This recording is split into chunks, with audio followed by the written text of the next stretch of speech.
And keeping up with his Diwali traditions, Prime Minister Narendra Modi is celebrating his Diwali with soldiers in Longewala Post, Jaisalmer, Rajasthan. While celebrating Diwali with Jawans, Modi sends out a strong message to neighbours. The Prime Minister took a short ride on a tank, also paid tributes to the martyrs at Longewala War Memorial, taking on Pakistan first. Prime Minister Modi reminded them about the Battle of Longewala when Pakistan opened up the 1971 war on the Western Front to hide their war crimes, human rights violations as well as heinous crimes in Bangladesh.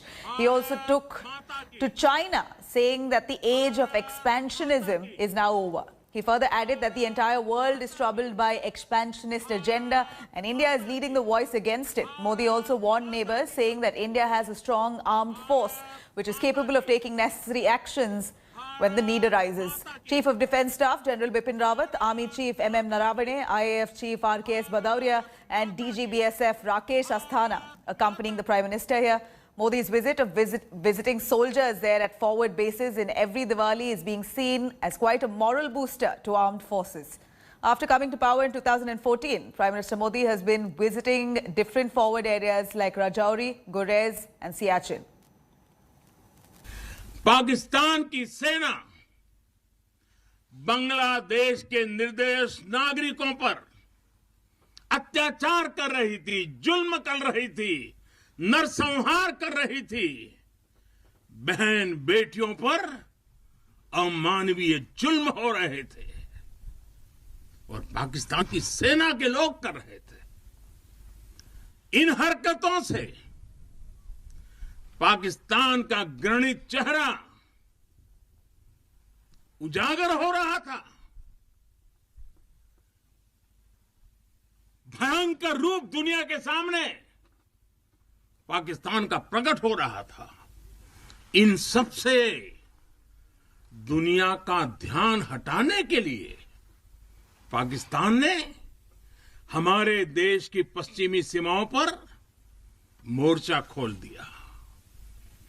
Pakistan को लगता था कि भारत की पश्चिम सीमा पर मोर्चा खोल दूंगा, दुनिया में भारत ने ये कर दिया, भारत के वो कर दिया करके रोता रहूंगा और बांग्लादेश के सारे पाप उनके छिप जाएंगे। लेकिन हमारे सैनिकों ने जो मुंह तोड़ जवाब दिया, पाकिस्तान को लेने के देने पड़ गए। आज पूरा विश्व विस्तारवादी ताकतों से परेशान है। विस्तारवाद एक तरह से मानसिक विकृति है और 18वीं शताब्दी की सोच को दर्शाता है। इस सोच के खिलाफ भी भारत प्रखर आवाज बढ़ रहा है। भारत आतंकियों को, आतंक के आकाओं को घर में घुस करके मारता है। आज दुनिया ये जान रही है, समझ रही है कि ये देश अपने हित से किसी भी कीमत पर रत्ती भर भी समझौता करने वाला नहीं है। भारत का ये रुतबा, ये कद आपकी शक्ति और आपके पराक्रम के कारण ही है। हां, आज के दिन मैं आपसे एक मित्र के रूप में, एक साथी के रूप में 3 बातों का आग्रह करूंगा और मुझे विश्वास है कि मेरा यह आग्रह आपके लिए भी हो सकता है संकल्प बन जाए। पहला, कुछ न कुछ नया इनोवेट करने की आदत को, नए तरीके से करने की आदत, नई चीज खोज करके करने की आदत, इसको जिंदगी का हिस्सा बनाइए। दूसरा मेरा आग्रह है और वो आप लोगों के लिए बहुत जरूरी है, आप हर हालत में योग को अपने जीवन का हिस्सा बनाए रखिए। और तीसरा, हम सब की अपनी अपनी मातृभाषा है। हम में से बहुत लोग हिंदी बोलते भी हैं, हम में से कुछ लोग अंग्रेजी भी बोलते हैं। इन सब से तो हमारा स्वाभाविक नाता रहता है। लेकिन जब ऐसा सामूहिक जीवन होता है, एक मेरे सामने लघु भारत बैठा हुआ है, देश के हर कोने के नौजवान बैठे हुए हैं, अलग अलग मातृभाषा के नौजवान बैठे हुए हैं, तब मैं आपसे एक और आग्रह करता हूं कि मातृभाषा वो जानते हैं आप, हिंदी जानते हैं, अंग्रेजी जानते हैं, क्यों न अपने किसी एक साथी के पास से भारत की कोई एक और भाषा आप जरूर आत्मसात कीजिए, सीखिए। आप देखना वो आपकी एक बहुत बड़ी ताकत बन जाएगी। कोरोना संक्रमण के दौरान जब वुहान जाने की चुनौती थी और उसकी भयानकता की अभी तो शुरुआत थी, और वुहान में वहां हमारे फंसे भारतीयों को निकालना था, तो एयरफोर्स के लोग सबसे पहले आगे आए।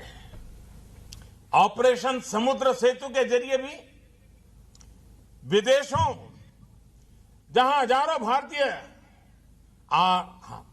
हमारी नौसेना के कारण सुरक्षित भारत लौट आए हैं। देश ही नहीं बल्कि मालदीव, मॉरिशस, अफगानिस्तान से लेकर कुवैत, कांगो और साउथ सुदान सहित अनेक मित्र देशों की मदद भी वायुसेना सबसे आगे रही है। वायुसेना के सहयोग से ही संकट के समय में सैकड़ों टन की राहत सामग्री जरूरतमंदों तक समय पर पहुंच पाई है। डीआरडीओ हो, हमारी तीनों सेनाएं हो, बीएसएफ सहित हमारी तमाम पैरामिलिट्री फोर्स ने कोविड से जुड़े इक्विपमेंट से लेकर क्वारंटीन और इलाज तक में जिस तरह युद्ध स्तर पर काम किया वो अभूतपूर्व है। Cutting across to Abhishek Balla joining us live for more details on that. Abhishek, here is Prime Minister Modi at one of the forward base. He's motivating the armed forces, speaks about how nation first, speaks about the language, the integrity of the country. Take us through the entire schedule of the Prime Minister today, and how is this really, the sentiments trickle down for the armed forces? Well, the Prime Minister has been celebrating Diwali since 2014 when he took over as the Prime Minister first at the borders with the troops. But the biggest takeaway this time around, Chaiti, Nabila, is that, he took a dig both at Pakistan, at China at a time when the Indian forces are battling this dual threat, be it with China or with Pakistan. And it just comes a day after Indian forces lost 5 braves in North Kashmir at the line of control when Pakistan was assisting infiltration of terrorists, and the Indian army responded. As far as China is concerned, he made a reference to expansionism, a clear dig at China. This is something that he has spoken about even in the past when he had visited Ladakh after 20 Indian soldiers were killed in Galwan. So a very clear reference to both China and Pakistan amid tensions with both the countries. And, very, very significant that while the country is celebrating Diwali, these are challenging times for our forces who are battling it out at the borders, ensuring that the country remains safe. Right. Abhishek, thank you very much. A very happy Diwali to you as well. Hi everyone, Preeti Chaudhary here. Hope you like this video. For latest news and analysis, like and subscribe to the India Today YouTube channel. And don't forget to press the bell icon to stay updated. Thank you for watching.